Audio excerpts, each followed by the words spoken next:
पूछेलन कवन पापा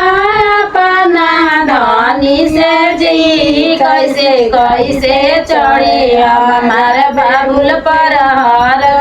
जी कैसे कैसे चढ़ी मोरे बाबुल पर हर दिया जी हाथ के भलुआ बाबा काच के ढकनिया जी काला सासुआ के चढ़ी बाबुल पर हर दिया जी काला सासुआ के चढ़ी बाबुल पर हर दिया जी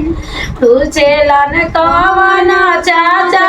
अपना धनी से जी कैसे कैसे चढ़ी मोरे बाची पर हर दिया जी कैसे कैसे चढ़ी मोरे बाची पर हर दिया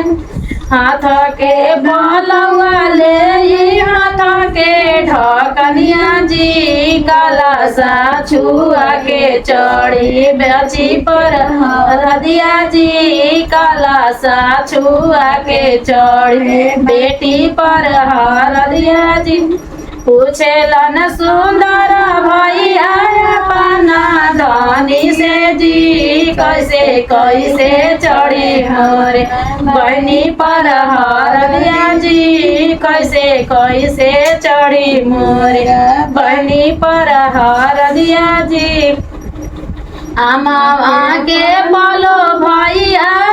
काचा के ढकनिया जी काला साछुआ के चढ़ी बेटी पर हर दिया जी काला साछुआ के चढ़ी बहनी पर हर दिया जी।